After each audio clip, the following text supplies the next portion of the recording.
Good morning, everyone. I hope everybody's having a fantastic Monday so far. I believe it. What is it? Columbus Day? I mean, we still celebrate that? That's a thing?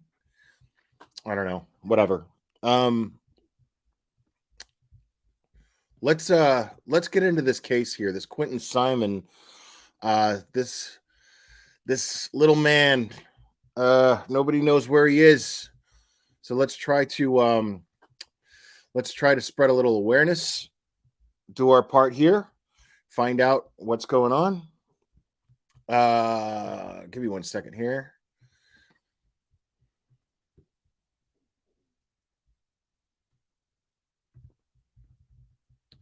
All right. Dogs and officers going door. Wrong.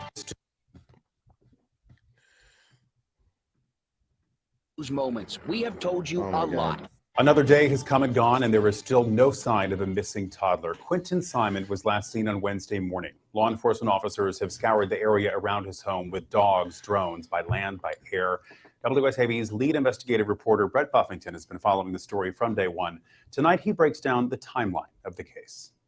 At just 20 months old, Quinton Simon hasn't been seen for 60 hours.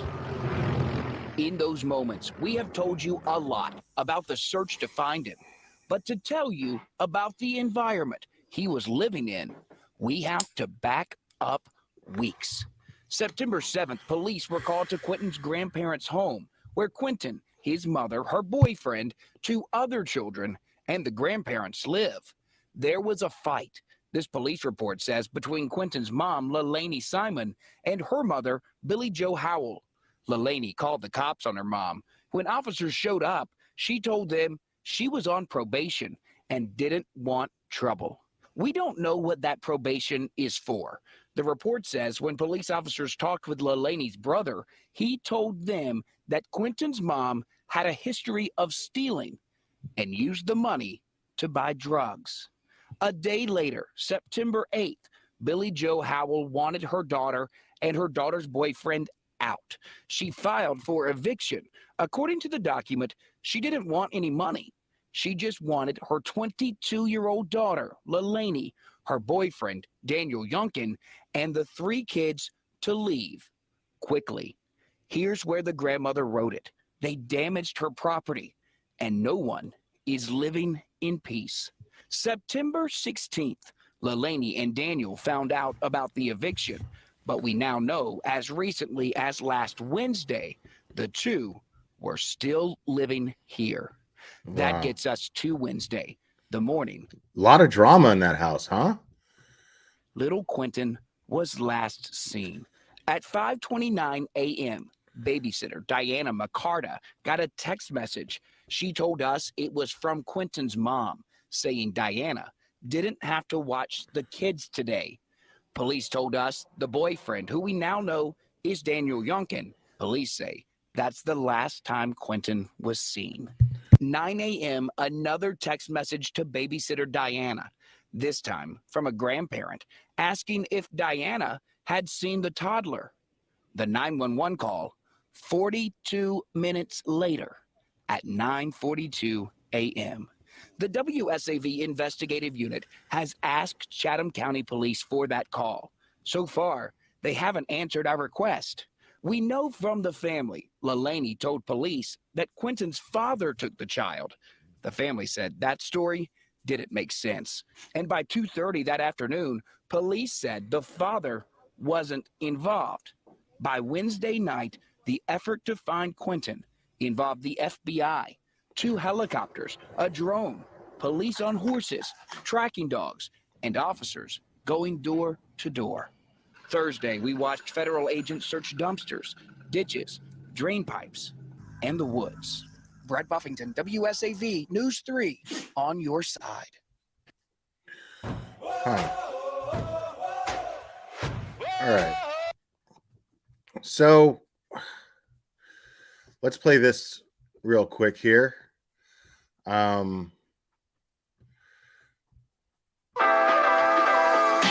We are the Fun Brothers. We are full-time content creators. We are on yet another day with no sign of little Quinton Simon. The toddler was last seen at his home on Wednesday morning. Tonight, the child is still considered a missing person. Chatham County's Police Chief Jeff Hadley says Quinton's case will stay that way until he has a reason to believe otherwise. This morning, Chief Hadley talked to county commissioners. He told them investigators are working 18-hour days looking for a break in this case. When he left the commission meeting, the chief talked with WSAV lead investigative reporter Brett Buffington.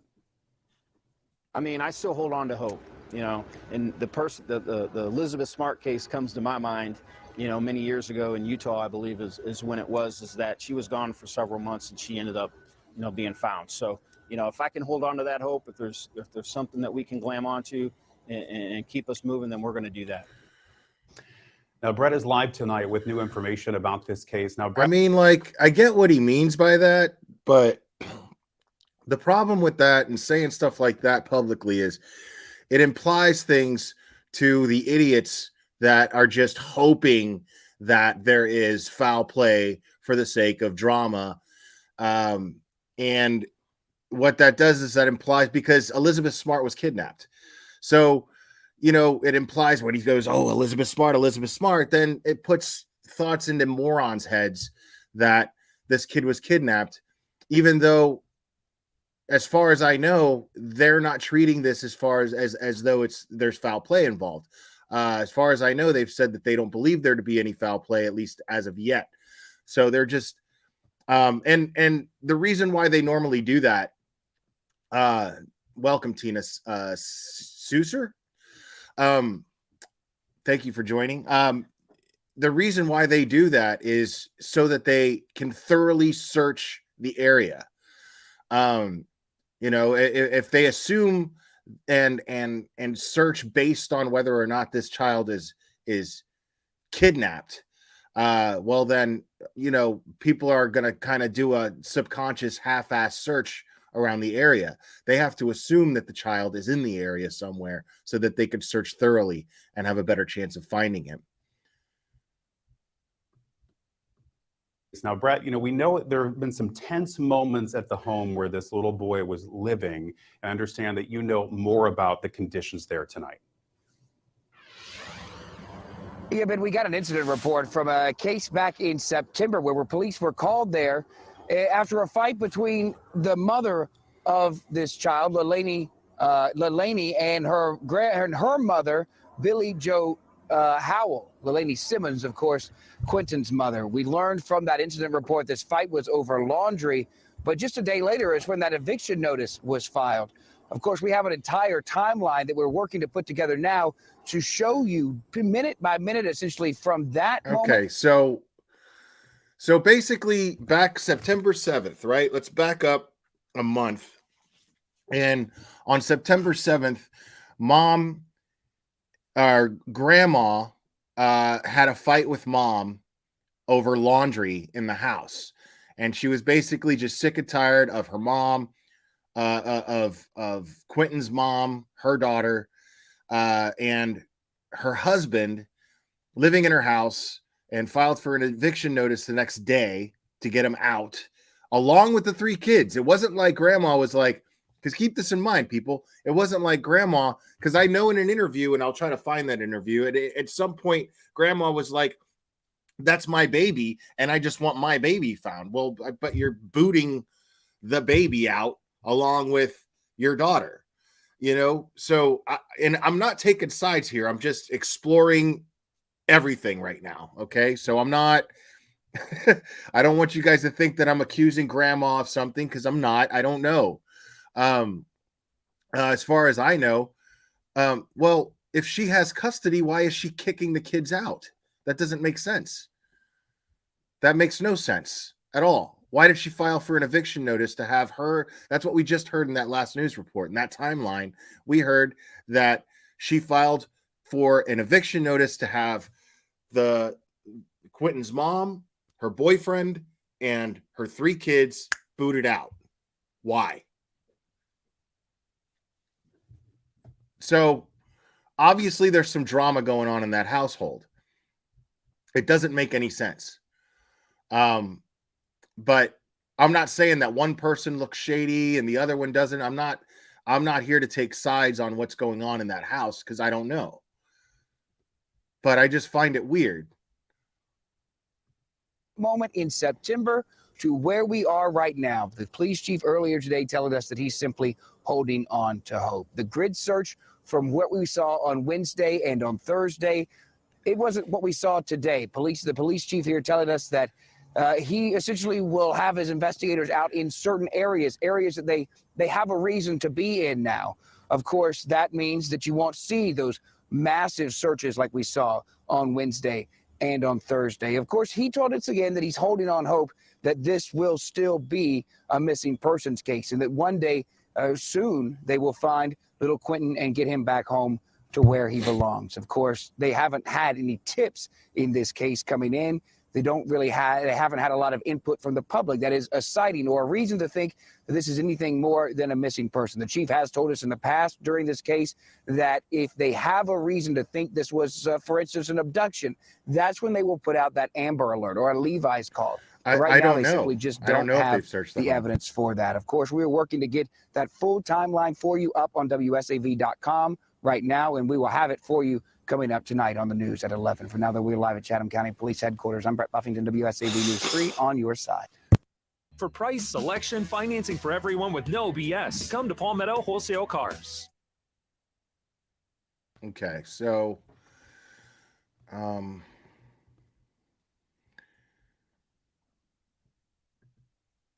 gonna try to find. Give me a second here, and I'm gonna try to find.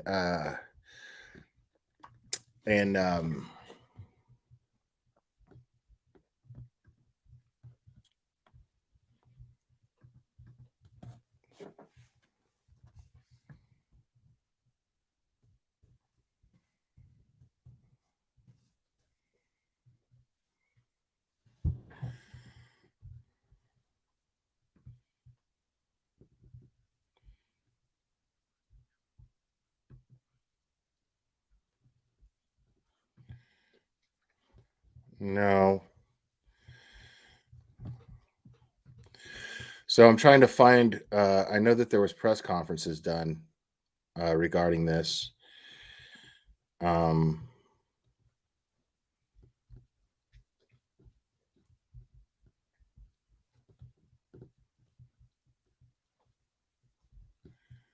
on.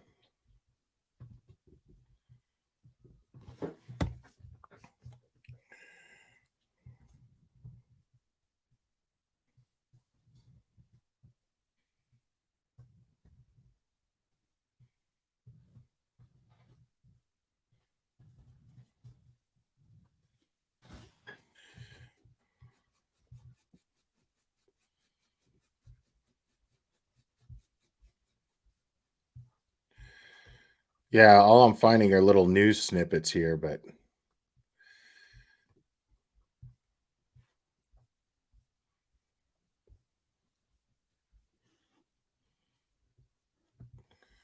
all right, let's try this. At least an interview with.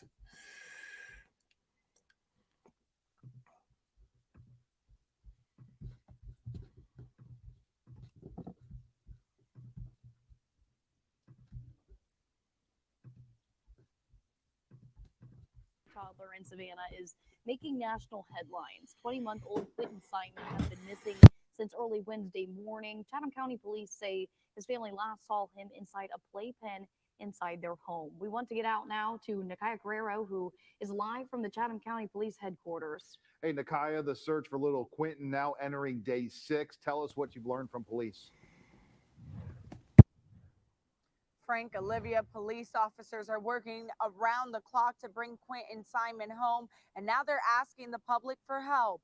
Chatham County Police Department has set up a tip line that goes directly to the detective on this case. Go ahead and write this number down, 912-667-3134. We'll also have that number for you on our website, WJCL.com. Again, it's 912-667-3134. For 5 days straight now, local police and federal officers have been working around the clock to bring Quinton home. We just learned they will now revisit areas they've already searched, like his neighborhood off Buckhalter Road and a nearby pond. I am frustrated. I'm frustrated because we don't know what happened to Quinton. And think how many people love him. You know, think how many people are affected by that. Not only his close family, the neighbors, you know, staff, anyone and everyone that cares about people, that cares about little children. That was Chatham County Police Chief Jeff Hadley. We also spoke with Quinton's babysitter, who told WJCL 22 News she's praying for the boy's safe return. It's been horrible. I keep picturing his face. I can't sleep at night because I see his face smiling at me the last day I've seen him. Again, here's another look at Quinton Simon. He was last seen at home off Buckhalter Road. If you have any information for investigators, call that tip line. You can find it again on WJCL.com. Frank, Olivia, we will continue to follow this story. All right, our Nakaya Carrera live from Chatham County this morning. Thanks, Nakaya. Appreciate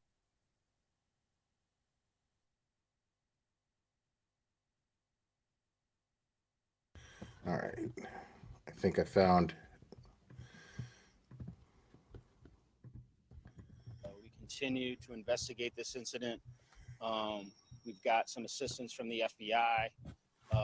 We got numerous interviews to conduct today, as well as download. See, I'm curious as to why the FBI is involved. Because they're not saying, well, you know, they're assisting with the search. They're saying specifically, like, well, they're actually being very vague. Normally, like sometimes when somebody just goes missing, they say, well, the FBI is assisting us with the search, just basically to have an extra set of eyes out there, right? But here they're saying, you know, the FBI are assisting. The FBI are assisting. And there's a lot of narrative going on in the press regarding the family and the drama that's been going on in that house for the last month. So I don't know, you know, I mean, I don't even know if I want to contribute to that or not. Downloading phones and things of that nature to try to bring this case to a conclusion. It still remains a missing child investigation at this point until we reach a different conclusion based on any evidence that we may find. Well, that's what I'm saying, Sherry. Or that's what I'm saying, in case it was an abduction, but they're not. They're saying that they don't suspect any foul play at all yet. So developments that we may occur here today. Just to kind of recap what we have done, as you know, we had aviation out here yesterday all day or half of the day, providing air support. We had mounted patrol from Savannah Police Department, which we sincerely appreciate. We had SEMA and the volunteers doing a grid search, an area search, looking for little Quinton. And as of this morning, we still have yet to locate him. So a lot of work to do. Our investigators are working extremely hard. They were here till 2 o'clock in the morning. I mean, that's something that I just simply can't overlook, right? Normally, I'm the guy that's like, listen, y'all need to calm the hell down because you don't know anything yet. And that still applies here because it could just be a hell of a coincidence that there's all this drama that took place just a month ago in that house, right?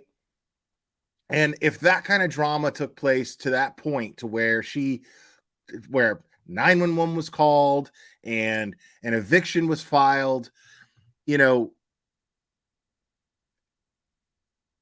that could just all be a coincidence, sure. But it's a hell of a coincidence. You know what I mean? I'm not going to sit here and be ignorant and deny the fact that that is one hell of a coincidence. You know, all of this drama is going on in that house, and then this little 21-month-old boy goes missing. Yes, this morning, and then came back in at 8 o'clock for a briefing, and are out here this morning continuing to investigate. So that is unfortunately all the update, you know, substantive update that we have here this morning. I'd be happy to answer a few questions that you may have, and we'll go from there. So. Chief, is foul play suspected at all in this disappearance? As of this time, we have not had any evidence to lead us to believe foul play, but everything's on the table, honestly. All right, so we're looking. All right, so right there, he says there's no evidence yet to determine foul play, but everything's on the table. So I mean, I don't know how they're conducting their investigation. I have no idea. I'm not going to sit here and act like I do know how they're conducting their investigation, but I mean, it feels like all that drama that's taken place in that house in the last month. I'm gonna be really focused on everybody in that house, and I'm gonna be drilling everybody for information in that house, every single adult, and I'm gonna be doing forensic. I'm gonna be conducting forensic interviews with the kids, everything. Any kid that is old enough to speak in that house, I want to hear what they have to say. I don't know what text you're talking about, Cherry. Can you email me what you know about the texts? Looking at this from many different angles. We're getting all the technology that we can, looking for cameras that were in the area, things of that nature. So, but as of this interview, we don't have anything of substance that would lead us to believe that. It's still a missing child investigation.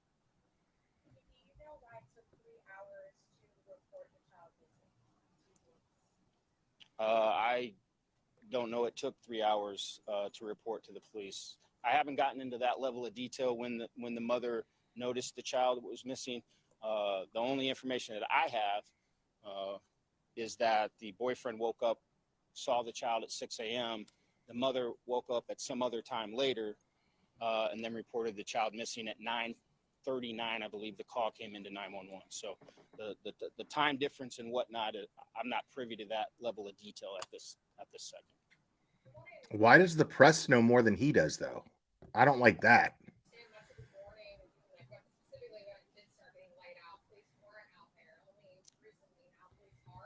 Hey, Cherry, why don't you see if there's screenshots of those text messages for me? Thank you. Please restate your question. I'm sorry, I couldn't hear you.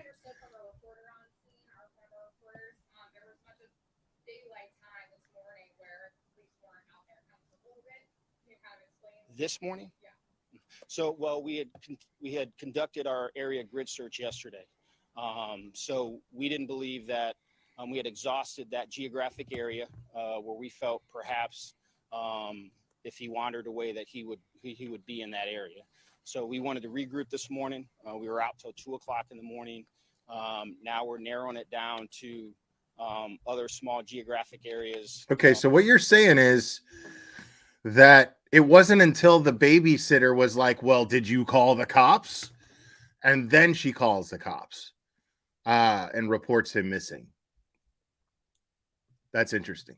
I'm seeing if that would yield, finding Quinton. So we just felt that we had exhausted all of our geographic coverage area with what we did yesterday with the aviation, with the mounted patrol, with our drone.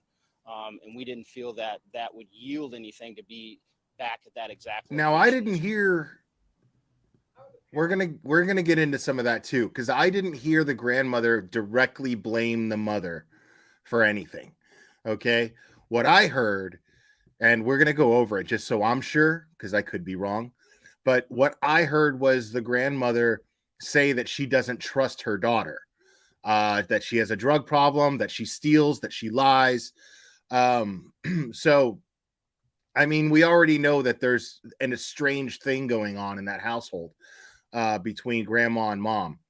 So, I don't know, but I didn't hear the grandmother blame mom directly, at least not yet. Well, I haven't talked to them personally. Obviously, they have been working with our detectives. I can only assume that they're, at this point, they're victims. They are dealing with the loss of a child. They're worrying and wondering where he may be at. And so, as any of us, if we were in that position, I would be terrified. Having 6 children of my own, if one of my children were missing, I'd be a mess. Grandmaster Sid Sophos, thank you, homie. Thank you, Lisa I believe C. there's an older sibling, maybe a year older or so.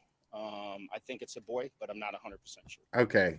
See, that kid should be sitting in a room, depending on how old he is or she is, playing with toys and having a professional interview that child. Because what we normally experience in these things is finding out that there's an older child. When there's an older child involved, what happens is the adults in these situations tend to talk in front of these kids as if they're not even there, right? So if anybody knows anything, if anybody has anything that they might have seen or heard, it's usually one of the kids, because they're dismissed in environments like this where something wrong happened. I'm not saying that that's what happened, but in case something wrong happened, likely that kid saw or heard something.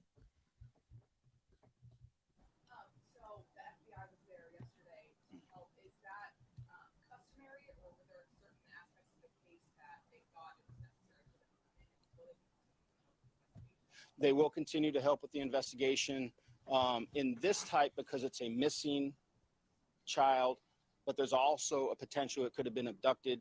Obviously, that falls within their wheelhouse.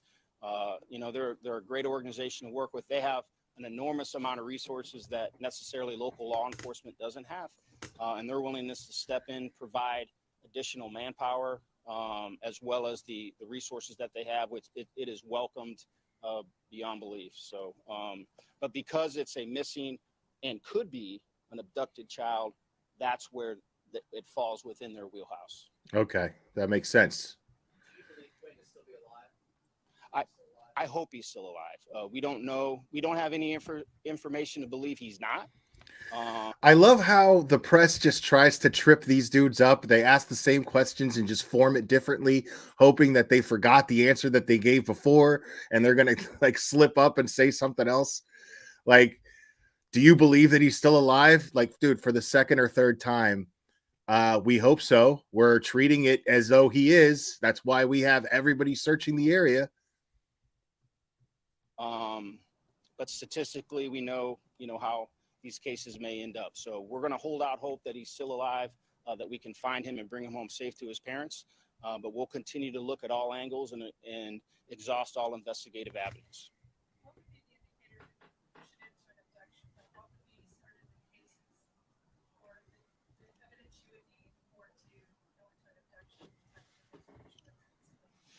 Well, if we received some tip from the community that was substantive, that we could verify, that would lead us to that conclusion. If there was any type of video evidence or cell phone evidence that would lead us to believe in that that it would be that. So that would is what that would be. And let me say, I'm sorry I didn't mention, if anyone has information on Quinton Simon's disappearance, they can get on Chatham County Police Department crime tips on our website and put that information in there. They can also call Crime Stoppers at 912-234-2020 with any information that they may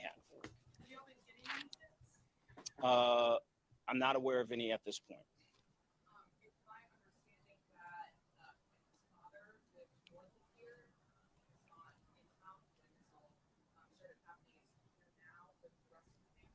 I'm not sure if he is here now. It is my understanding that he did live north of here, and he was not here during the time of his disappearance.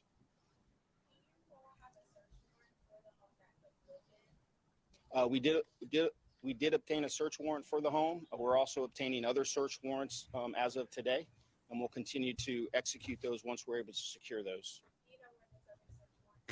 I do not.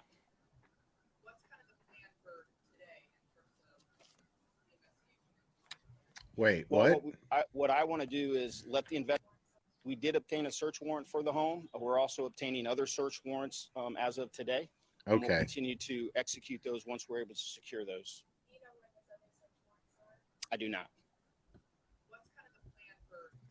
All right, so there's the answer to that question. So at least, and I'm sure by now, that search has been executed.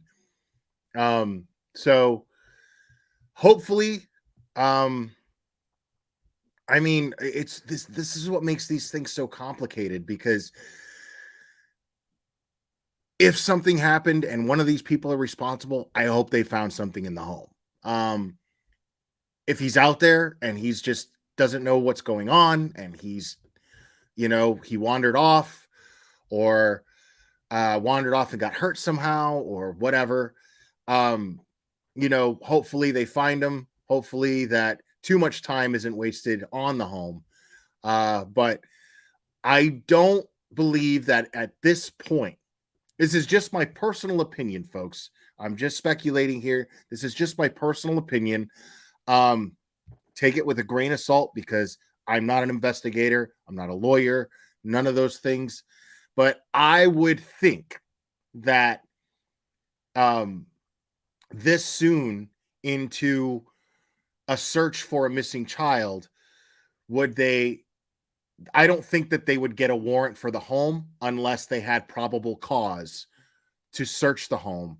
Why would they need a warrant? Why wouldn't the family just cooperate? Like Don and Candace Wells, there was never a warrant executed to search their home. They were like, sure, search the house, please. So why was a warrant even necessary in the first place is what I'm curious about. So when we take all of these little factors and put them together, it's not irresponsible to speculate that law enforcement finds what's going on in that house suspicious. You get a warrant when people aren't cooperating.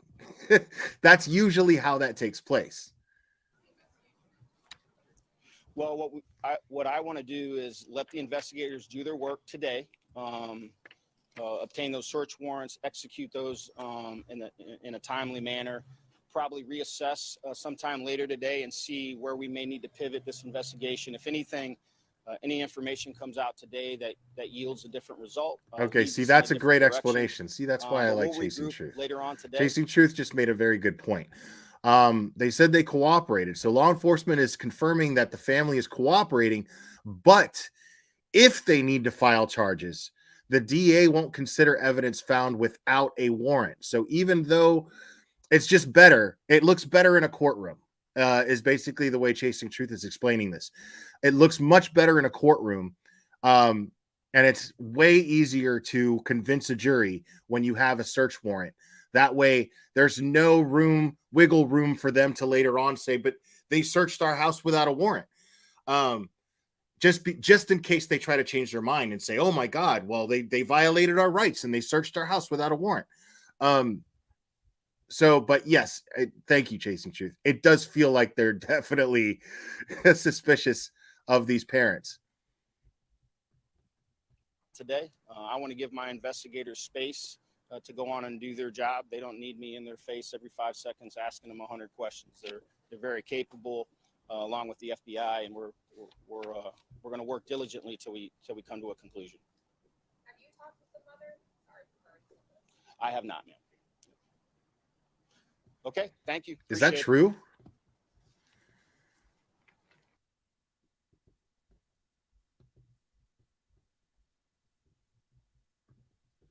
Huh. All right. So let me take a look at this real quick.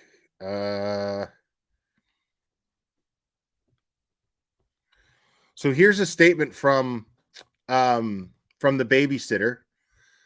Okay. Taken Wednesday morning.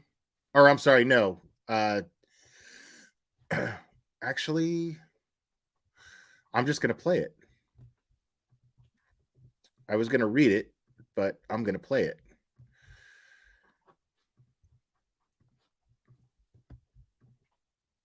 Where Southern hospitality is a way of life. Sorry about the ads. Great shopping, dining, and exciting. I'll mute it for now.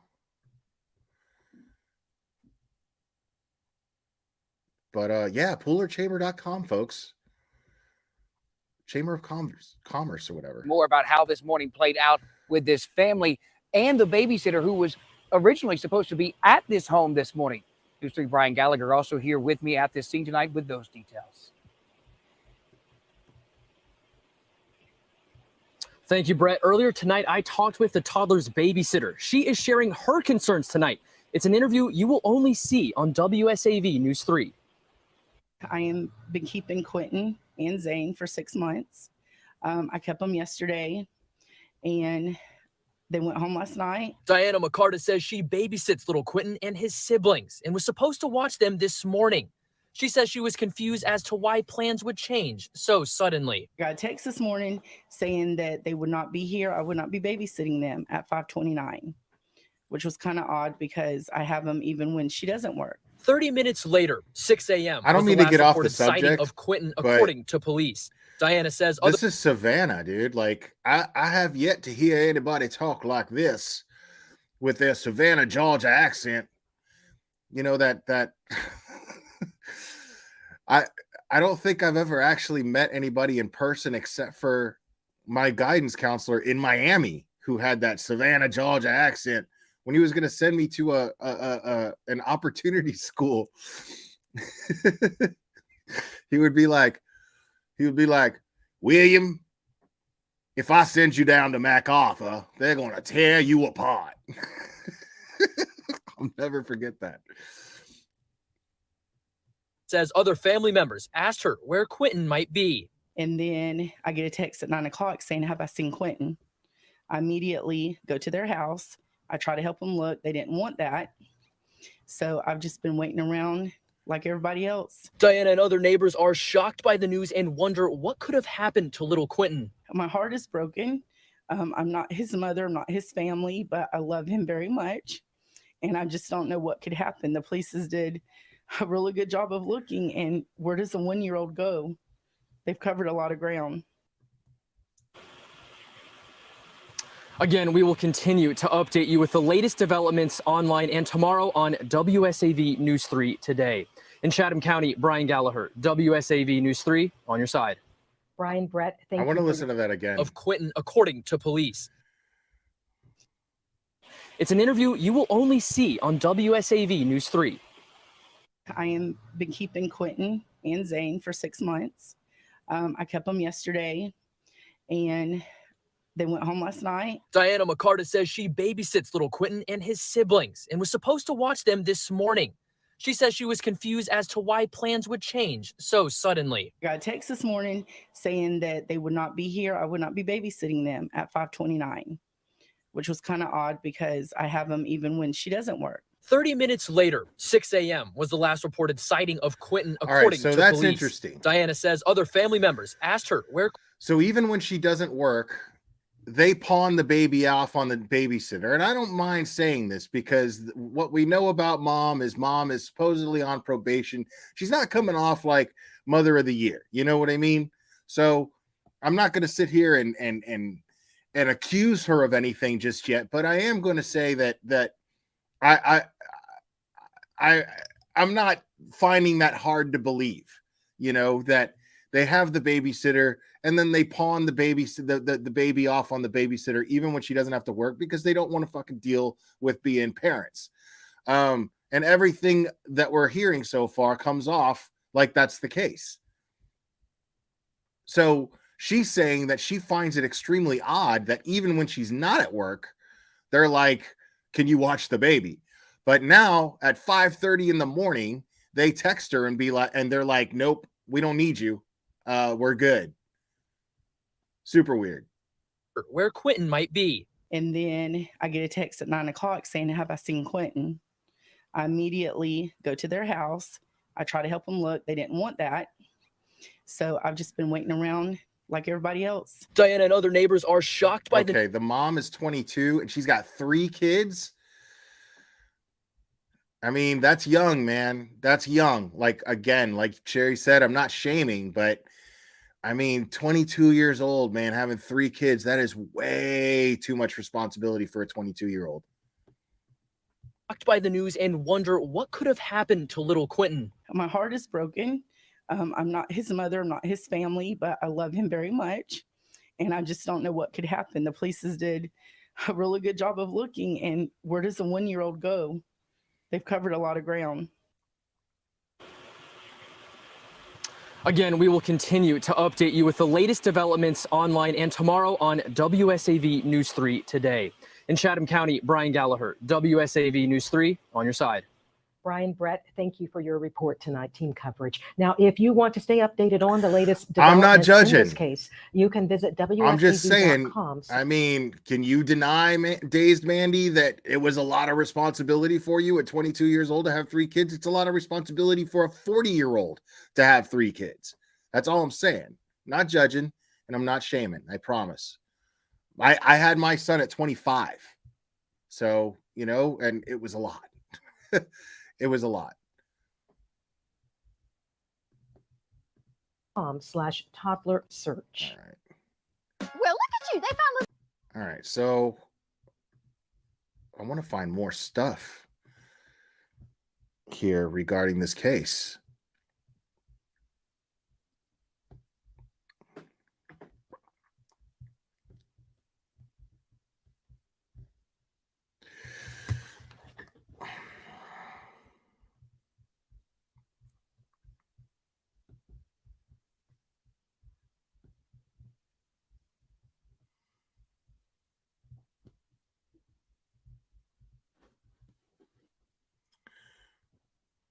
So grandma was out of town.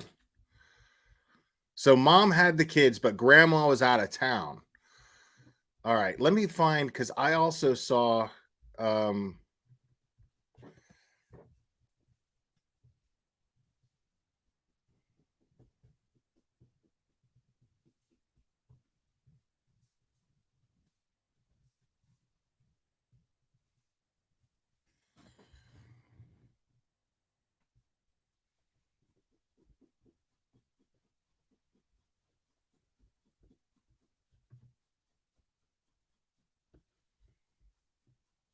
who is this dude?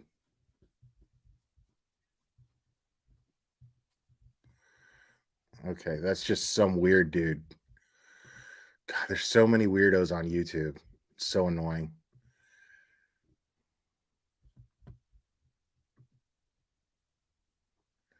Yeah, all I'm finding are close-ups of robust people spewing out opinions. It's all I'm seeing. It's really annoying, actually. All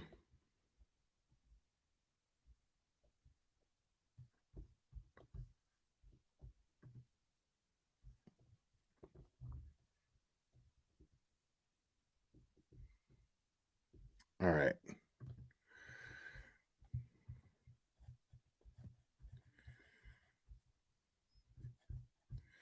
All right, so what I'm seeing here, all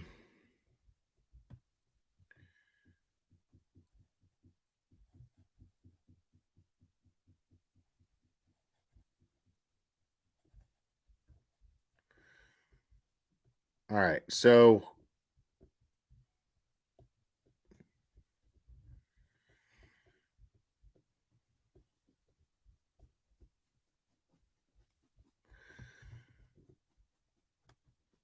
she hasn't always done the right thing. Billy Joe Howell is Quinton's grandmother, and she says regarding Leilani, I guess that's how you say her name. That's Quinton's mom. Quote, she hasn't always done the right thing. Billy Joe told ABC 22, sometimes she does really great, sometimes she doesn't. I don't know what to think right now. I don't know what to believe because I don't think anybody ever believes this is going to happen to them. I don't know if I can trust her or I don't. I just know I'm hurting and I want this baby home. He's my baby. But that weirds me out, man.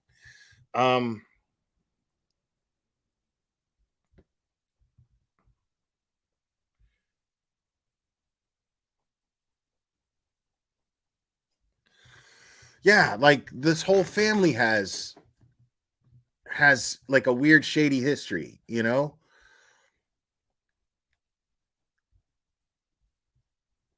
But I I don't think that it's irresponsible for them. Send that to me again. Cherry, please.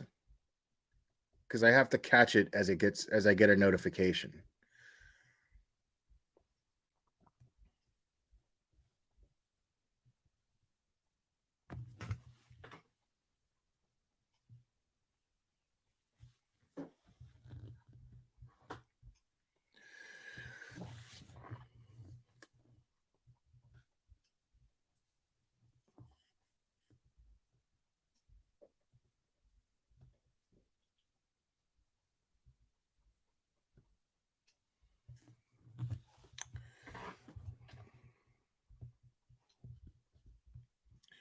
Yeah, this is just super weird. The whole household situation is really, really odd to me.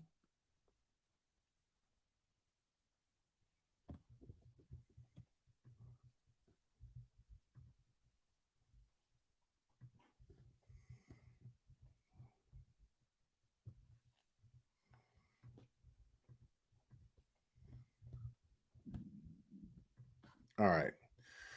So, Chasing Truth did a video. We're going to go over that. Make sure to subscribe to Chasing Truth. Chasing Truth also has a channel with Gray Hughes called So Mean Allegedly, and it's very, very good. So make sure you subscribe to both and subscribe to Gray Hughes Investigates if you're not subscribed to him. And Chasing, we're going to have to figure something out here because I got soup Nazi'd in his chat again yesterday. Like everybody in his chat can see me and he can't, and he gets really annoyed. He gets really annoyed when he sees people like acknowledging me in his chat and he can't see my comments. And he was just like, it's just Glare, I don't mind you being here, but it's just, it's really bizarre. Everybody can see your comments and I can't see your comments, and I've done everything on my end, and it's just really weird, really bizarre. And I'm like, because like I love Gray. I love Gray, and like and so I have to be really quiet. I can't comment in his chat because he cannot see me. So when people say hello to me, then he's just like, oh, what, Glare, I can't see your comments.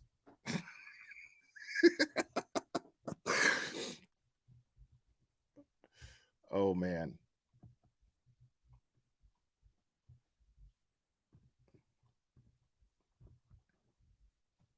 All right. So this is Chasing Truth's video that she did on this. Thank you for giving me permission to use it. Again, people, subscribe to Chasing Truth. She's awesome. And I have it muted. Do I? No, I don't have it muted. This little guy is Quinton Simon, Savannah, Georgia. He's only 20 months old and he's missing. This is the timeline. September 7th, Leilani calls the police because her and her mom allegedly got into an incident over laundry. Her brother said on that same day that Leilani has a history of stealing money from the mother and buying drugs. The next day, Billy Joe files to evict everyone in the home, including her 3 grandchildren, but my understanding is Billy Joe is the one who has custody of them. Now, on 10/5, the day that Quinton went missing, 5:29 a.m., his babysitter is notified she's not needed that day. At 6 a.m., Daniel, which is Leilani's boyfriend who lives there, said Quinton was in the pack and play. By 9 a.m., the babysitter gets a text asking if she's seen Quinton. And then 9:42 a.m., the 911 call is placed. This is part of the police report from September 7th. Leilani said her mother and herself had an altercation regarding clothing that were in the wash. She said she removed her clothes so her mother could use the washer. They had a disagreement verbally about how things were, and her mother got into her face and shoved her. She said she hit a wall and her elbow was red from the wall. She said her 2 kids were around and that she had called to put a stop to the issues before her and her mom, I guess, got into it further. Leilani's elbow was red, but there was no bruising. I made contact with the mother, Billy Howell, and she said she's having issues with her daughter. She wanted to use her own washer and it was in use. She said she's frustrated.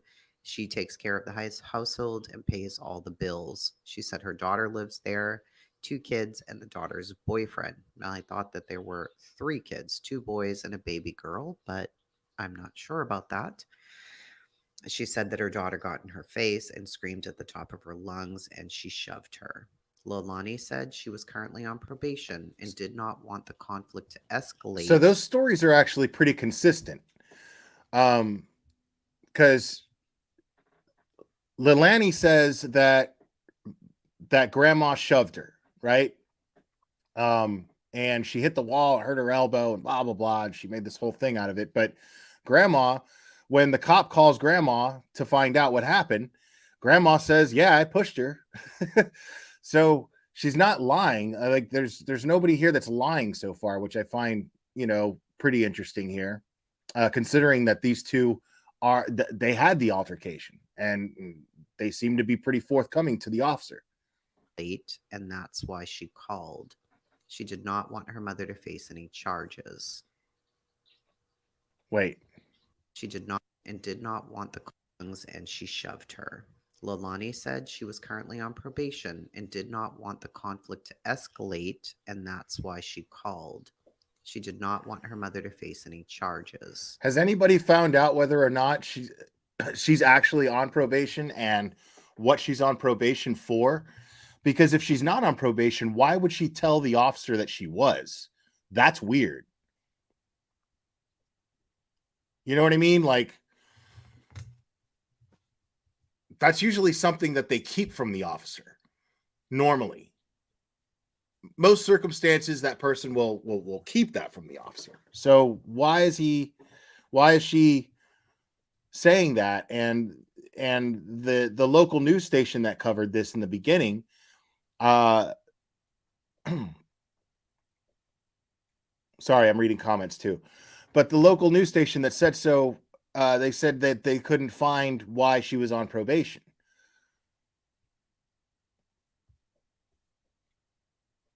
A bad drug test, but I mean, people fail drug tests all the time. They don't get put on probation for it.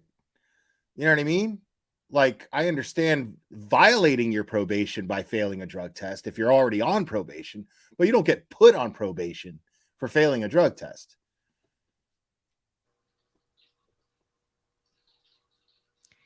The mother's statement is not looking to be compensated, just want them to move out as quickly as possible. Leilani Simon is my daughter, 22 years old, with her boyfriend and 3 kids. They've damaged my property. At this point, no one is living in peace. This was the eviction notice. She was not looking for compensation in the situation. She just wants them to move out as quickly as possible.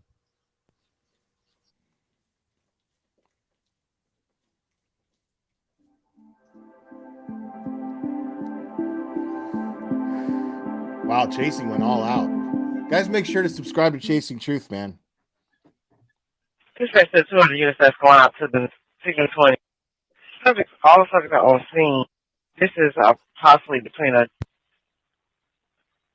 female and a father, child father. Subject is the man that complained to give him her child. Dispatch chat on 7 Alpha 2, 7 Alpha 1, County West Sergeant. We have a signal 56, 535 Bocaulta Road, 535 Bocaulta Road.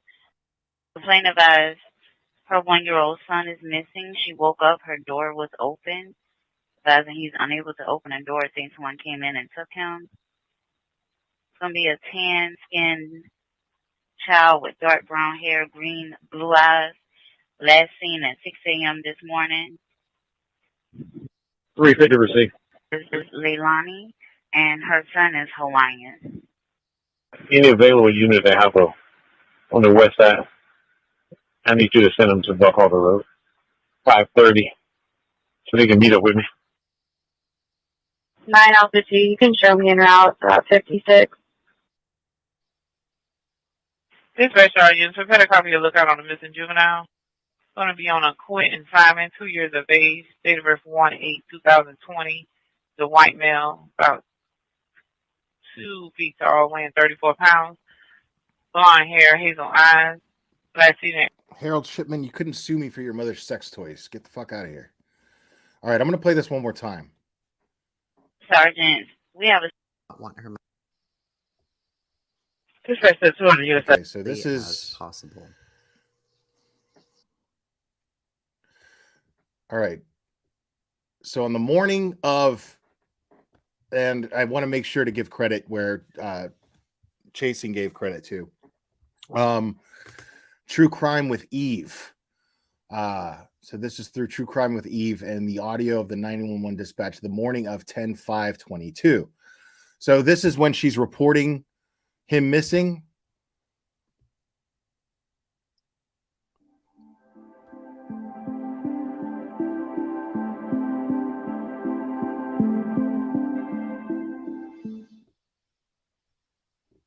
Dispatch said 200 units that's going out to the 620. Subjects, all the subjects are on scene. This is possibly between a female and a father, child father. Subject is the man that complained to give him her child. Dispatch chat on 7 Alpha 2, 7 Alpha 1, County West Sergeant. We have a signal 56. So this is important because what I'm hearing here, chasing, tell me if I'm correct, is she's saying that the dad took Quinton here in the 911 call, like right off the start. Like her child, female and a father, child father. Subject is the man that complained to give him her child.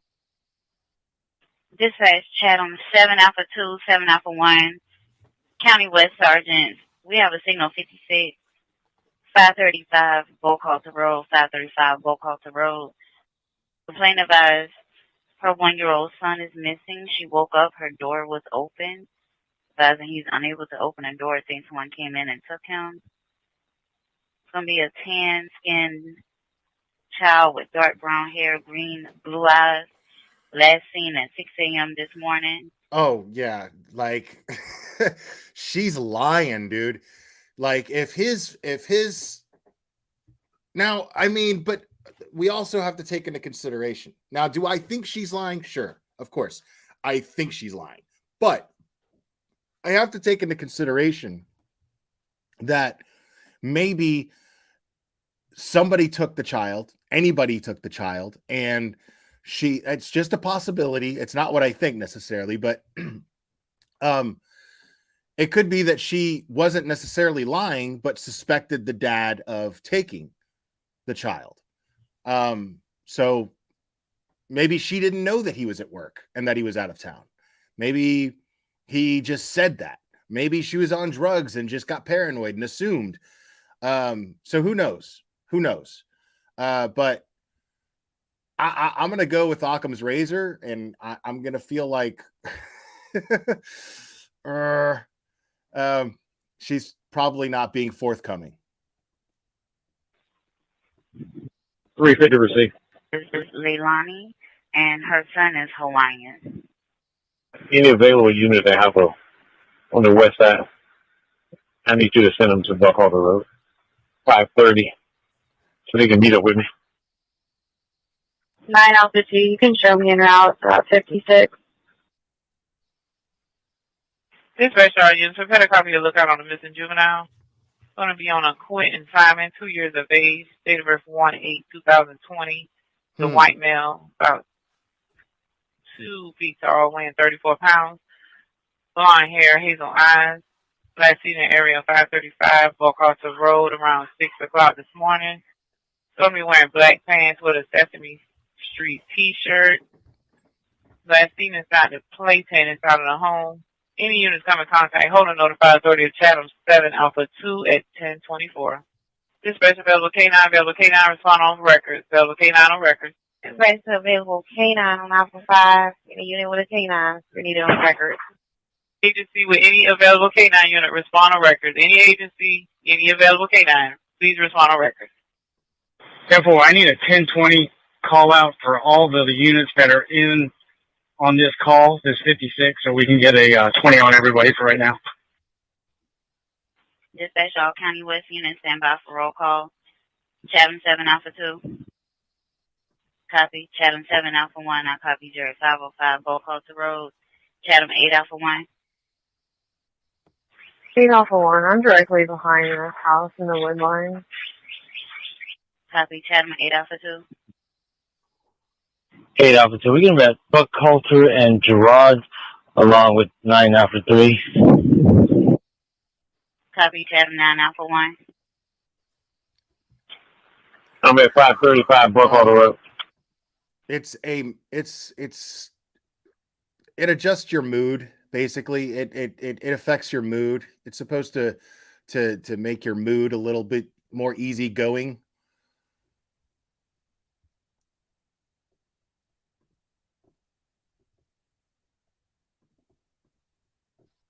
Copy.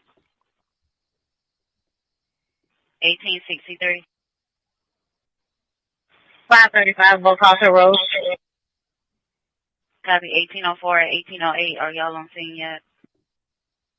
Description listed. Complaint refused. Okay. Turned on Ogeechee. I'll be there in 5 minutes. Copy. 1808 along with you. 1808. I just got on the veterans. I'm about 3 minutes out. Good copy. All units accounted for. At 10:39 hours. All right, well, guys, first of all, I'm going to address this once and only once. So this troll that keeps coming in the chat, just ignore them. Cherry is deleting them. This is somebody who is simply trying to distract the chat from what's going on here. If you comment and acknowledge this person who has no life whatsoever, who at 9:30, 10 in the morning has all the time in the world to sit there and create Google accounts one after the other to troll a chat where I am discussing the details of a missing 20-month-old boy. They do not deserve acknowledgement. Let Cherry do her job as a mod and just ignore the idiot, and let's focus on Quinton here, okay? My 1020. I'll be at 501 Buckhalter. Copy. Chatham 317 to all units at 535 Buckhalter. As soon as the K9 gets here, I need everybody to stop moving, hold your positions, call out where you're at, and then we're going to start a track. Marine 5. Marine 5.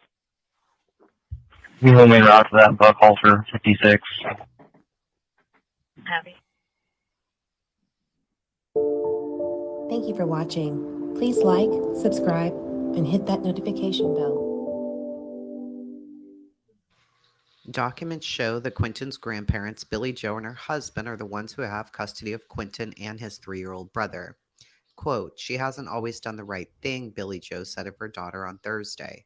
"Sometimes she does great, sometimes she doesn't. I don't know what to think right now. I don't know what to believe, because I don't think anybody ever believes this is going to happen to them. I just don't know if I can trust her, or I don't. I just know I'm hurting and I want this baby home. He's my baby." There's a note here. Billy Joe was working at a temporary job out of town in Illinois when Quinton disappeared. Her husband, Thomas, called her. Now, my understanding is it's the babysitter who called them both to let them know that Quinton was missing. It was not her daughter or Daniel.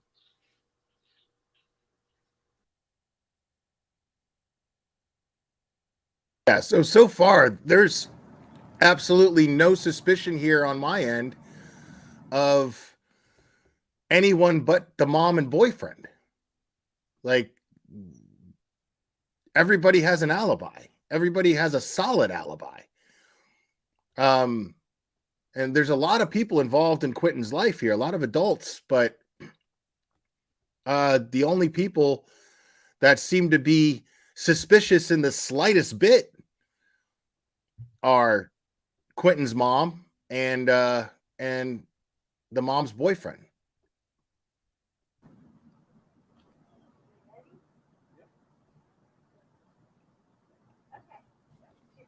Good.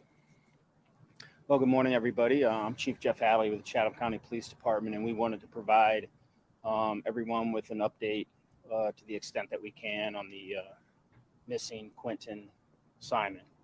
Now, I did play this earlier, but there's a lot of new people that joined us. So I'm going to go ahead and let this play as well. And make sure, like I said, if you're just joining us, to subscribe to Chasing Truth. This is her video that she put together of the timeline and facts regarding the Quinton Simon case. So please subscribe to her if you have not already. We have yet to locate little Quinton. We continue to investigate this incident. We've got some assistance from the FBI. We got numerous interviews to conduct today, as well as downloading phones and things of that nature to try to bring this case to a conclusion. It still remains a missing child investigation at this just point. Imagine, until just imagine the inconsistencies that they're going to find on those phones. Just imagine. I mean, now, did they obtain warrants for those phones? I sure hope so. I sure hope so. We reach a different conclusion based on any evidence that we may find or any updates or developments that we may occur here today. Just to kind of recap what we have done, as you know, we had aviation out here yesterday all day or half of the day, providing air support. We had mounted patrol from Savannah Police Department, which we sincerely appreciate. We had SEMA and the volunteers doing a grid search, an area search, looking for little Quinton. And as of this morning, we still have yet to locate him. So a lot of work to do. Our investigators are working extremely hard. They were here till 2 o'clock in the morning this morning, and then came back in at 8 o'clock for a briefing, and are out here this morning continuing to investigate. So that is unfortunately all the update, substantive update that we have here this morning. I'd be happy to answer a few questions that you may have, and we'll go from there. So. Chief, is foul play suspected at all in this disappearance? As of this time, we have not had any evidence to lead us to believe foul play, but everything's on the table, honestly. So we're looking at this from many different angles. We're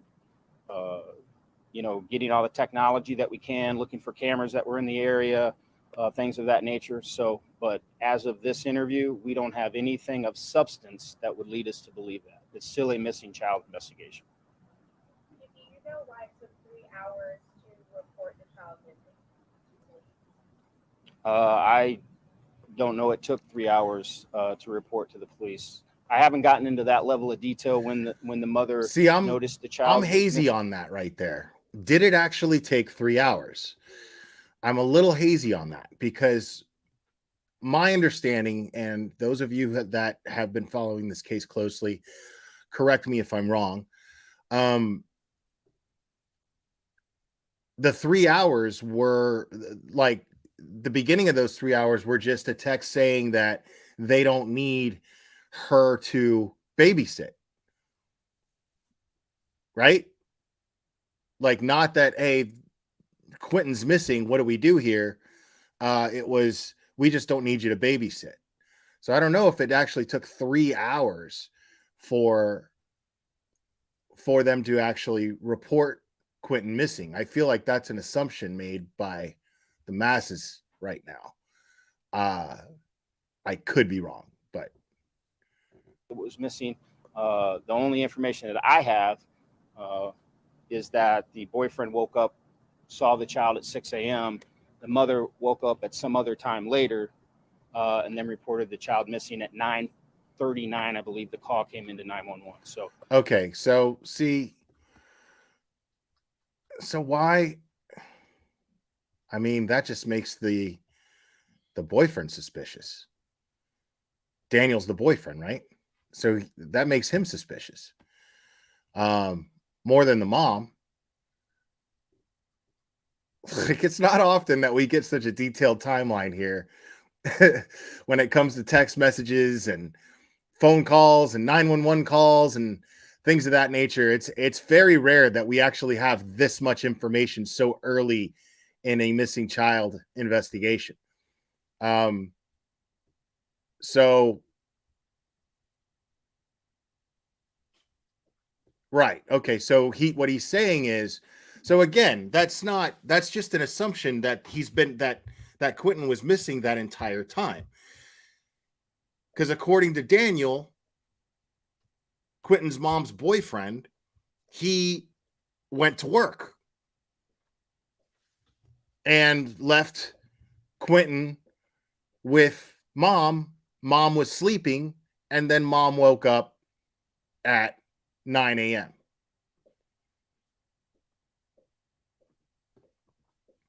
The time difference and whatnot. And who canceled? Who canceled the babysitter? Was it Daniel or was it? I still can't pronounce her name. Quinton's mom.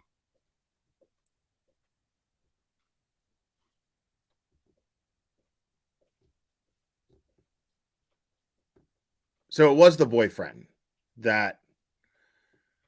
Okay. Wow. Okay. Yeah. So everything is really pointing. Leilani. Am I saying that right? Leilani. I'll try to remember that. Leilani.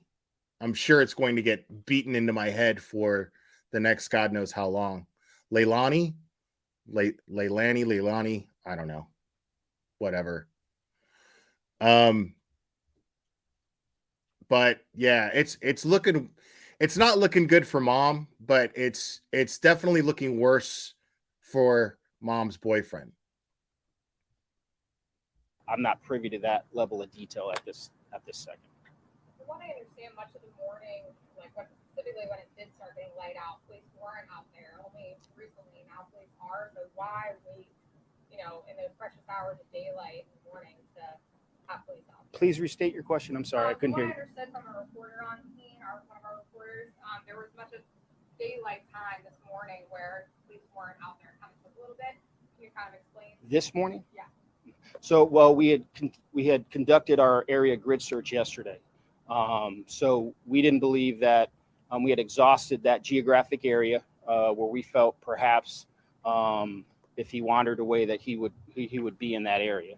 So we wanted to regroup this morning. We were out till 2:00 in the morning. Now we're narrowing it down to other small geographic areas, seeing if that would yield, finding Quinton. So we just felt that we had exhausted all of our geographic coverage area with what we did yesterday with the aviation, with the mounted patrol, with our drone. And we didn't feel that would yield anything to be back at that exact location this morning. How are the parents doing it this morning? Yeah, let's try to keep the over speculation here to a minimum, guys, because we already have most of the time when I do these. Those of you who've been subscribed to me for a long time, I'm the guy that's the devil's advocate going, hey, you don't have enough information to make any type of speculation, so stop it right now. But in this particular case, we actually do have a lot of information to speculate, but let's not try to over speculate and start talking about, SA and things of that nature. We don't know if that's even a factor. There's nothing to indicate that that's a factor yet. So let's keep that stuff out for now. Okay. Right now, the responsible thing to do is to simply focus on what could have happened to Quinton and who would know more than anyone else as far as what happened to him. We have information to speculate on that, and so that's what we're doing. But beyond that, we're not doing that here. Well, I haven't talked to them personally. Obviously, they have been working with our detectives. I can only assume that they're, at this point, they're victims. They are dealing with the loss of a child. They're worrying and wondering where he may be at. And so, as any of us, if we were in that position, I would be terrified. Having 6 children of my own, if one of my children were missing, I'd be a mess, quite frankly. And then follow up to that, does Quinton have any siblings? Are there any other brothers or sisters? I believe there is an older sibling, maybe a year older or so. I think it's a boy, but I'm not 100% sure. So the FBI was there yesterday to help. Is that customary, or were there certain aspects of the case that they thought it was necessary for them to come in and will they continue to help with the investigation? They will continue to help with the investigation. In this type, because it's a missing child, but there's also a potential it could have been abducted. Obviously, that falls within their wheelhouse. They're a great organization to work with. They have an enormous amount of resources that necessarily local law enforcement doesn't have, and their willingness to step in, provide additional manpower, as well as the resources that they have, which it is welcomed beyond belief. So, but because it's a missing and could be an abducted child, that's where it falls within their wheelhouse. Do you believe Quinton to still be alive? I hope he's still alive. We don't know. We don't have any information to believe he's not. See, I don't like but that. Statistically, we know, how these cases may. I don't like that, because other people are telling me that Billy Joe has a bit of a shady past herself. And there's right there, like I say this all the time when discussing these cases. In the event that there may be foul play, and in the event that there is an arrest made, that means that law enforcement feels that there is enough that they have enough confidence to get a conviction. Okay, so I like to approach these things and think as though I am a juror in that event. Okay, so immediately when I hear things like that, the babysitter reported the bruises to Billy Joe, the grandmother, I'm if I'm a defense attorney and and Daniel or Leilani are on trial, or both, if I'm a defense attorney, I'm going to go, well, where's the credibility? This is just the word of the babysitter coming from Billy Joe, who had a physical altercation where she was the attacker, and a police report was made. So how could Billy Joe's word be invested so much in here? If you're a juror, then that would be irresponsible of you. If I were a defense attorney, I would think that way. I'm not, but cases may end up. So I'm taking that with a grain of salt. Alive, is basically what I'm saying. Find him and bring him home safe to his parents. Until I see pictures, or until I see a law enforcement officer confirm that, I'm taking that with a grain of salt. We'll continue to look at all angles and exhaust all investigative avenues.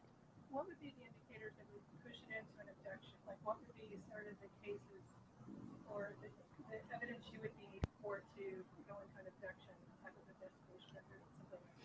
Well, if we received some tip from the community that was substantive, that we could verify, that would lead us to that conclusion. If there was any type of video evidence or cell phone evidence that would lead us to believe in that that it would be that. So that would is what that would be. And let me say, I'm sorry I didn't mention, if anyone has information on Quinton Simon's disappearance, they can and get on that makes perfect sense.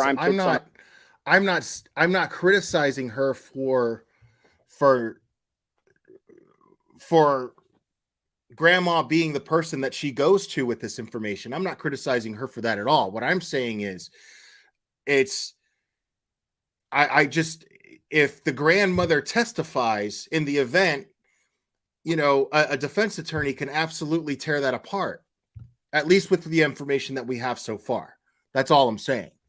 Just with the information that we have so far. I mean, who knows what more information is out there that law enforcement is privy to. I mean, they have their phones, they've searched the house, so they've probably found a lot more damning evidence. And maybe they didn't find any. Maybe they found evidence to clear them. Who knows? Tips on our website and put that information in there. They can also call Crime Stoppers at 912-234-2020 with any information that they may have. Have you all been getting any tips? I'm not aware of any at this point. It's my understanding that his father lived north of here and was not in town when this all started happening. It's here now. I'm not sure if he is here now. It is my understanding that he did live north of here, and he was not here during the time of his disappearance.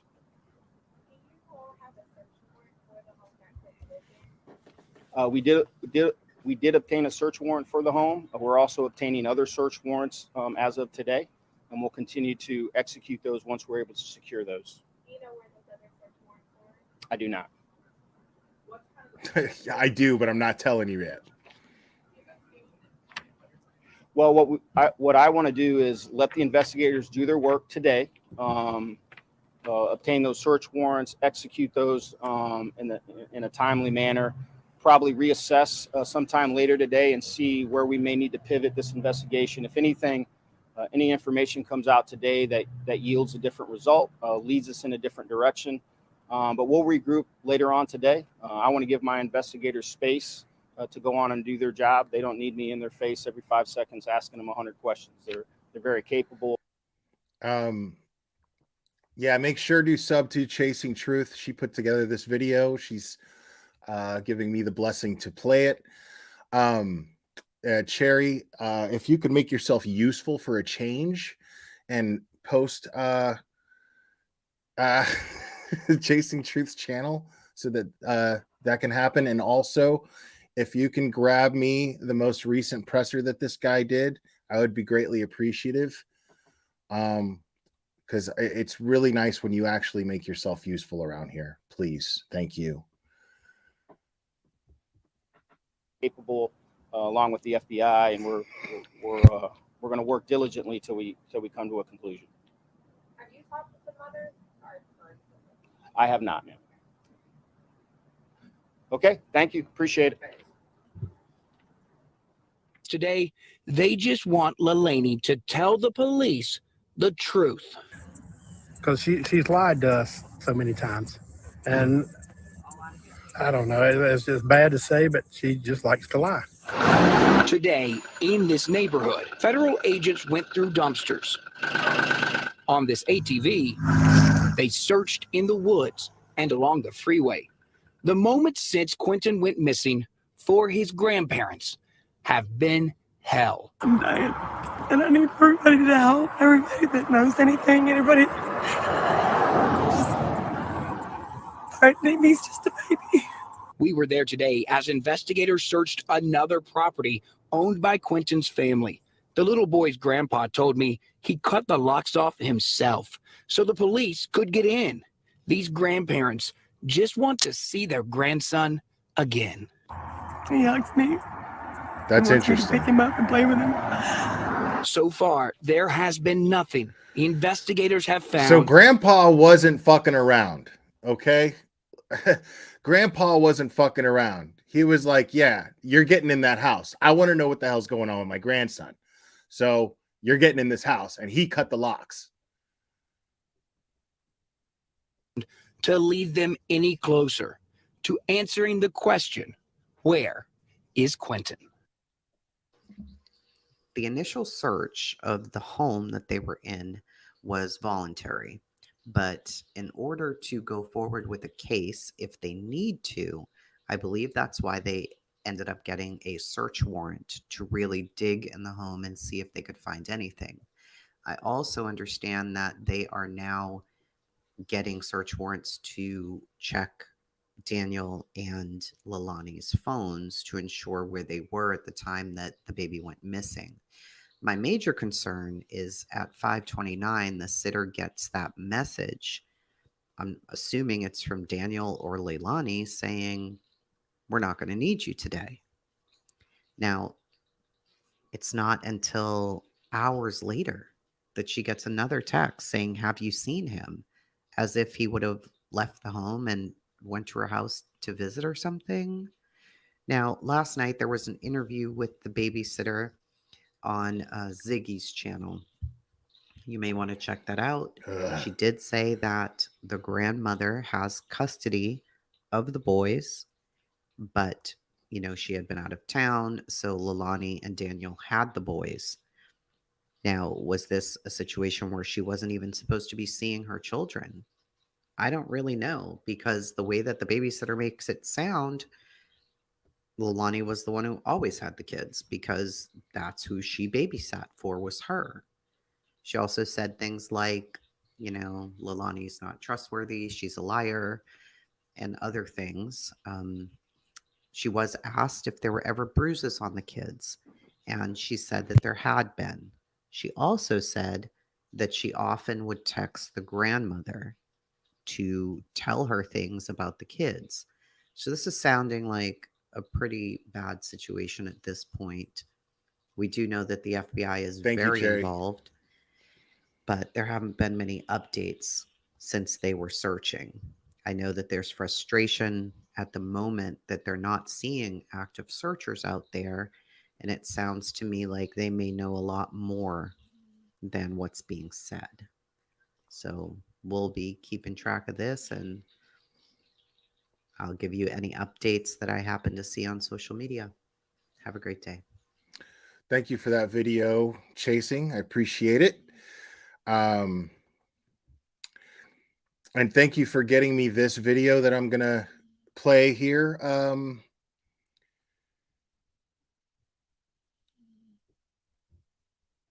Cherry, I appreciate it. Sorry, I forgot your name. Thank you. No, guys, Cherry is the best mod on YouTube. And it's really important that we show her some appreciation, guys. Cherry really, really loves cheese. If you guys could just blast the chat with cheese emojis, I'll get it started. But she just loves cheese, okay? And she just make sure, just blast the chat with the cheese emojis because she loves it. She loves cheese, and that really shows. It really shows her the appreciation. Thank you, Shelly. See, Cherry deserves all the credit in the world to be recognized the best mod in the world. And so just blast the chat with cheese emojis. Okay. Cherry and cheese emojis. Thank you so much.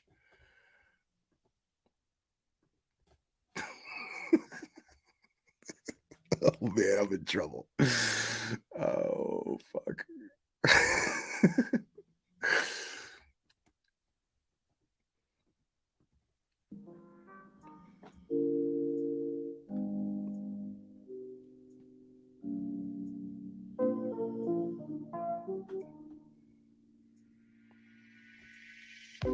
Isn't that the music I was just playing? Yeah, that's that free StreamYard not gonna get struck music. I was just playing that.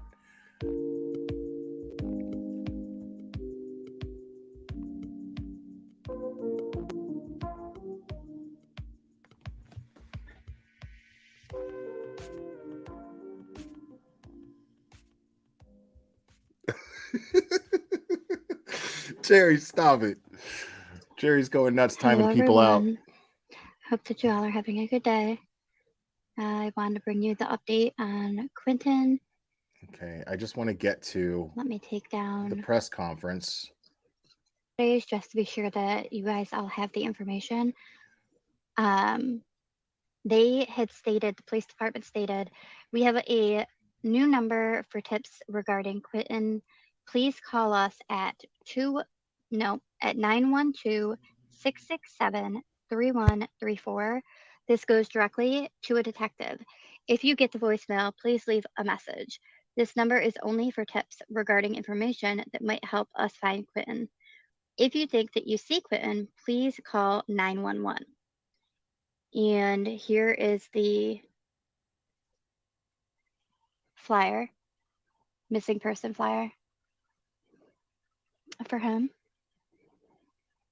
It says that he was last seen in the area of his home on Buckhalter Road in Savannah, Georgia. Authorities are requesting the public's assistance with any information related to his whereabouts. Anyone with information regarding this individual is asked to contact. Sorry, yeah, this video is of burden of proof. I'm not very familiar with burden of proof, but apparently Cherry likes her a lot. So I apologize, and I'm just kidding. No, yeah. If Cherry likes her, I'm gonna go ahead and say that holds a little bit of credibility there. Contact Just a little. the police department 912-667-3134 or call 911. Tipsters can remain anonymous. Oh yeah. Okay. This is the creator. Yeah. This is the creator that yeah, so I'm just gonna blow her up just out of general principle. Because burden of proof, and I'm gonna get back to the video in a second, but burden of proof was streaming AWP's ridiculous video regarding the foul play that they were so suspicious of. And she was simply just doing it to praise them, but she did it before they took it off of members only, and she paid as a member, and she was streaming it, which does fall under fair use. And they struck her channel and bullied her in her chat, and then bullied their way onto her panel to scold her. Yeah, that's not cool. So that's one of the things that made me mad about what AWP did. So just out of principle, I'm gonna just go ahead and shill her channel out. So yeah, burden of proof. Make sure to sub. And so for today's update, you guys are going to have to be ready. All right. So it states that there are no overnight developments to report, but Chief Hadley will hold a briefing for media today at 2 p.m. at CCPD headquarters. We'll continue to update you as more information becomes available. And then they also put up the same flyer there. So 2 p.m. Eastern Standard Time. So the keep comment, that in not mind when you are the subject deciding matter at hand. what Obviously. time you actually need to be ready for this. I will be covering it. I will absolutely be live. So if you want to see the press conference, you know that you can find it here. Also, I want to just play the one video that I had seen come out today in regards to Quinton's case. So I'll play that for you really quickly as well. Search for a missing toddler in Savannah is making national headlines. 20-month-old Quinton Simon has been missing since early Wednesday morning. Chatham County police say his family last saw him inside a playpen inside their home. We want to get out now to Nakaya Guerrero, who is live from the Chatham County Police headquarters. Hey, Nakaya, the search for little Quinton now entering day 6. Tell us what you've learned from police. Frank, Olivia, police officers are working around the clock to bring Quinton Simon home, and now they're asking the public for help. Chatham County Police Department has set up a tip line that goes directly to the detective on this case. Go ahead and write this number down, 912-667-3134. We'll also have that number for you on our website. Let me go ahead and say, don't go calling that tip line. I know that my chat is generally full of people with common sense and would know better, and it goes without saying, but I feel the responsible thing to do is just to say it anyway. Do not call this tip line unless you happen to know the whereabouts or have heard something absolutely credible, not on the internet. I mean, real information. If you happen to be in the Georgia area or one of the surrounding states and you've heard something, you know something, if you happen to know the family and they've said something and you actually have information that could help find this child. They don't want your half-cocked, insane internet sleuther YouTuber theories. They don't want that. That doesn't help. What that does is that takes away that ties up resources. So don't do that. It ties up resources. And what we want is for this child to be found. I am not a professional, so I'm not going to be calling that number because I don't have any new information. You are not professionals, so you have no business calling that number with a theory because you think you're smart because you watch a lot of YouTube. That's not how life works. Okay. So please use your common sense, let the professionals do their jobs, and only help in a capacity that you're capable of, which is if you hear something that is credible and you're somewhere around that area, or you know someone in that family, or you know someone who claimed that they had taken Quinton or something to that effect, something directly helpful, not a theory, just directly helpful. Just pass it on to law enforcement and let the professionals do their jobs. Period. On our website, WJCL.com. Again, it's 912-667-3134. For 5 days straight now, local police and federal officers have been working around the clock to bring Quinton home. We just learned they will now revisit areas they've already searched, like his neighborhood off Buckhalter Road and a nearby pond. I am frustrated. I'm frustrated because we don't know what happened to Quinton. And think how many people love him. Think how many people are affected by that. Not only his close family, the neighbors, staff, anyone and everyone that cares about people, that cares about little children. All right, I'm going to play that was one Chatham more County time. Police Chief Jeff Hadley, neighborhood I'm going to off play that one more time. Real quick, let me address. If you got timed out, Cherry was just joking around because that's actually my fault because I had you guys blast the chat with cheese. Cherry hates cheese. It's just me trolling Cherry, and I used you guys to do it. I'm the bad guy, so don't get mad at Cherry. Off Buckhalter Road and a nearby pond. I am frustrated. I'm frustrated because we don't know what happened to Quinton. And think how many people love him. Think how many people are affected by that. Not only his close family, the neighbors, staff, anyone and everyone that cares about people, that cares about little children.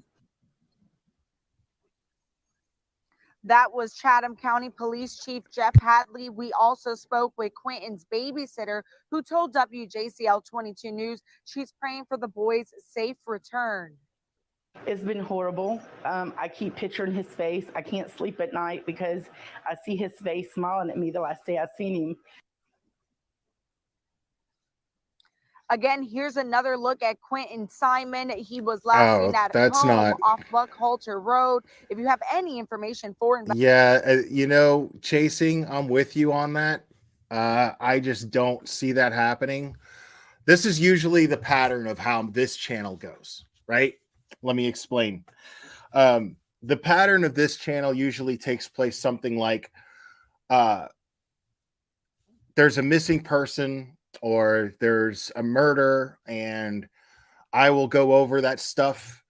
But the problem is that the tragedy pimps will go over it too, and then I end up calling those people out. So I'm almost positive because people are already talking about this. Megaphone Mary was live earlier and she was talking about it, probably spreading God knows what kind of misinformation. The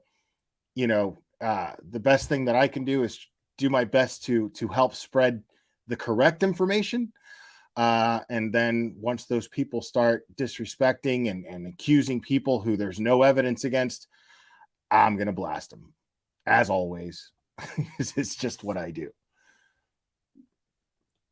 4 investigators called that tip line. You can find it again on WJCL.com. Frank, Olivia, we will continue to follow this story. All right, our Nakaya Carrera live from Chatham County this morning. Thanks, Nakaya. Appreciate it. Right, so just wanted to share that with you, but also the press conference. So keep that in mind, press conference at 2 p.m. today. I'll cover that. I have no idea, right? I don't know. They said that they didn't have any updates, but that they're going to have a press conference. So they must have something that they want or something that they want to ask the public, right? They want the public's assistance further in this case. I don't know, but we're going to find out at 2. So, okay. So let's just hold tight until then. And hopefully I see you guys when 2 o'clock comes around. Keep the little one in your prayers, and those that loved him and cared for him, right? But I'll see you guys in just a couple of hours. Okay, so apparently there's going to be a press conference. That's interesting. Hmm.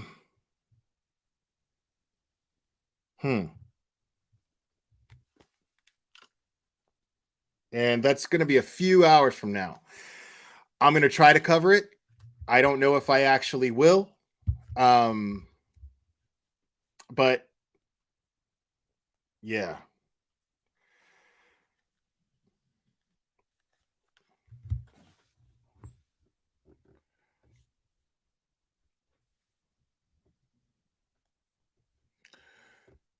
Yeah, Ray, you're gonna have to put the math together. Put the math together. You almost got it. um anyways, guys, so I'm just looking over chat a little bit. Now I don't know. I don't know what time zone burden of proof is in. I'm in the Eastern time zone. I don't know.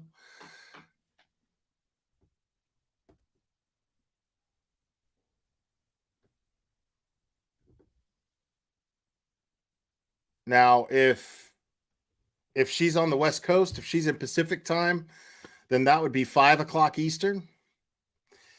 Let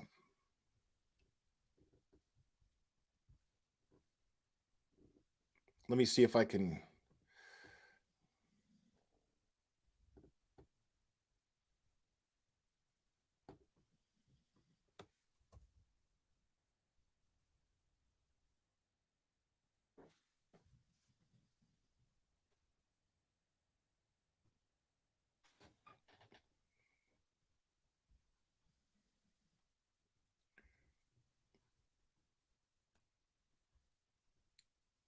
I mean, this is 5 hours ago, but I don't know if.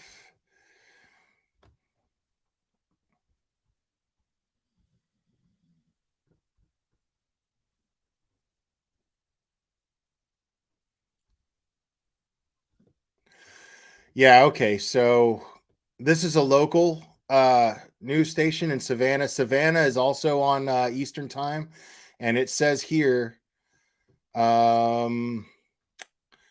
yes, it says here that Police Chief Jeff Hadley is scheduled to speak to media this afternoon around 2 p.m. So I would say 2 p.m. Eastern time.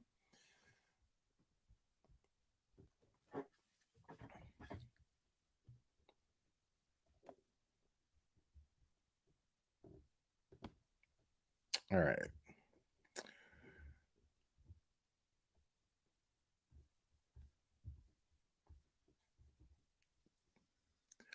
Listen, Cherry, you're on Limey time. Nobody is invested in your sense of telling time. Okay? Nobody is, because you're a Limey and you're on Limey time and you're all the way across the ocean. And you don't even know what time it is where you are right now. So shut it.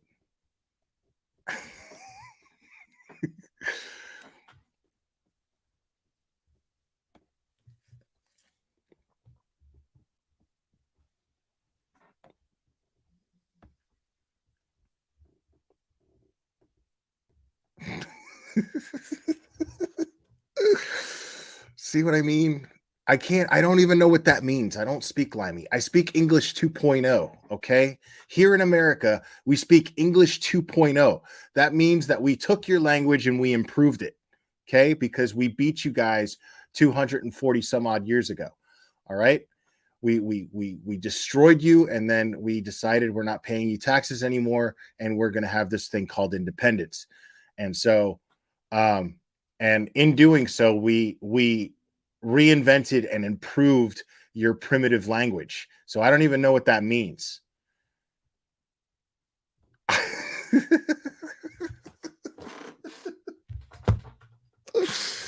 Oh my God.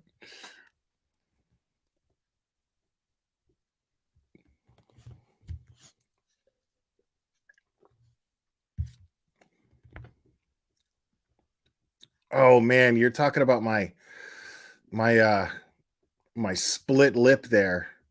Um no, it's just really cold and I bite and chew down on my lip because it gets like chapped, and I did so a little too aggressively in my sleep. It happens.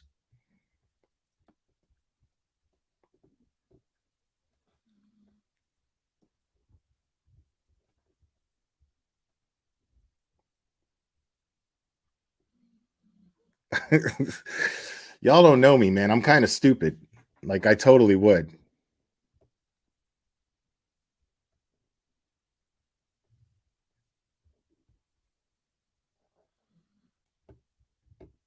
Lip balm. Who the fuck wears lip balm? You know I have testicles, right? Vodka time. No, it's not vodka time. Over there it is. Not here.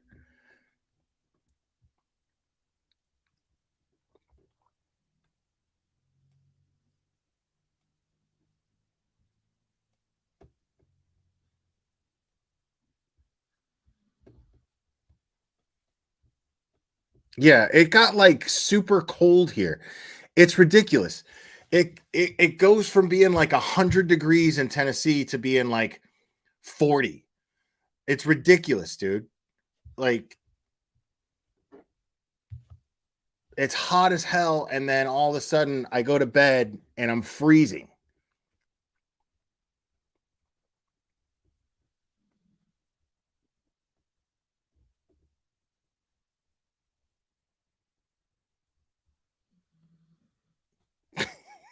I'm sorry I don't look hot. Sorry.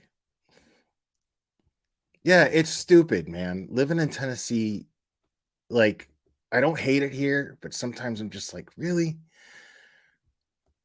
And I prefer it cold than hot. Yeah, I prefer it cold than hot.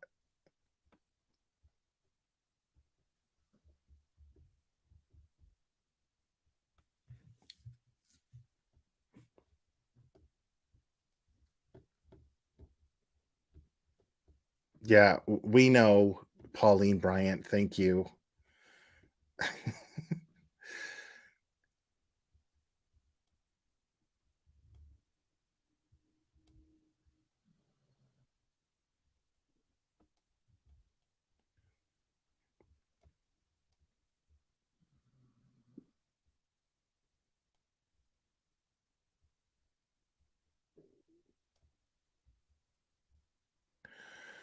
I mean, there's missing kids everywhere, you know?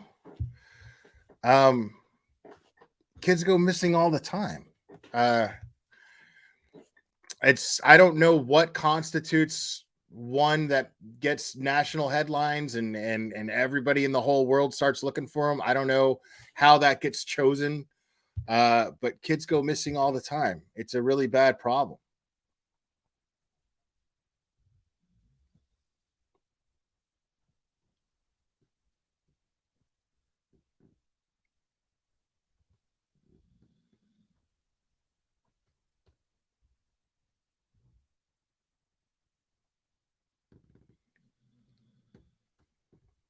See, I have to like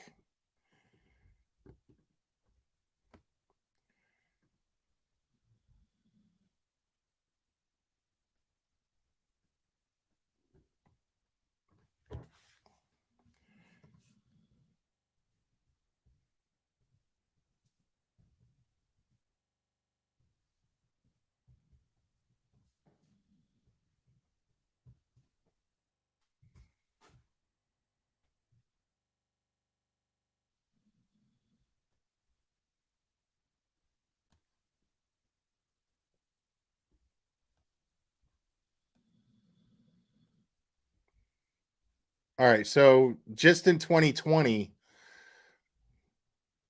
No, wait, hold on, that's wrong.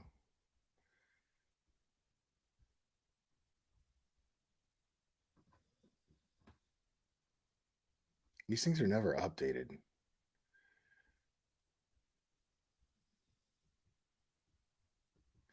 Yeah, I mean, but Maine is the size of my thumb, first of all. But I mean, there's definitely more than just one kid missing in Maine. So just to show,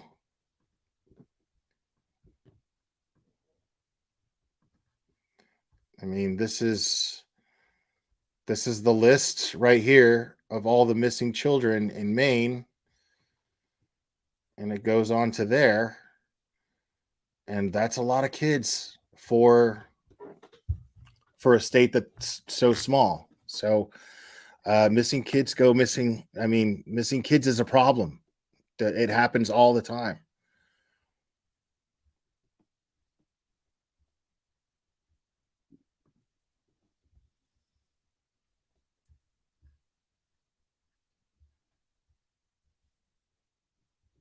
I know you weren't being literal, but I'm just saying, like, that's still a lot of missing kids, you know?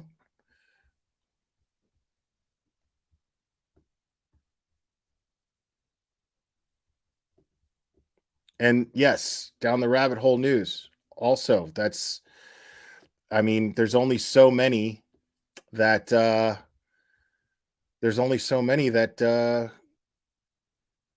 don't even get reported missing.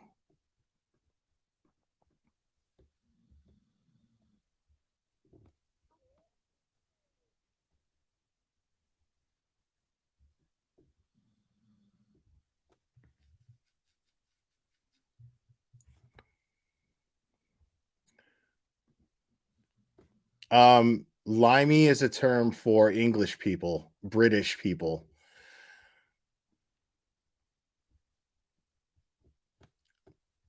And it's not a slur, by the way. It's like calling us Yanks. They call us Yanks.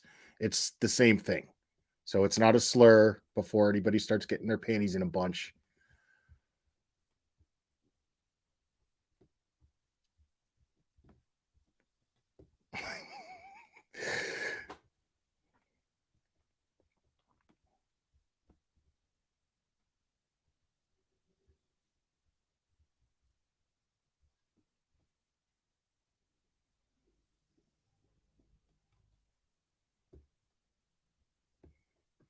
No, you don't. Stop it.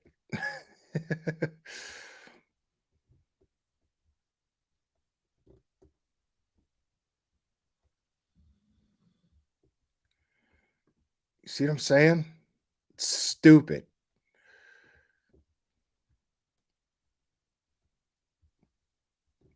And then and then I drink oak leaf. I drink myself to sleep with oak leaf and then get dehydrated and then tear my lip off, which is just fucking fantastic.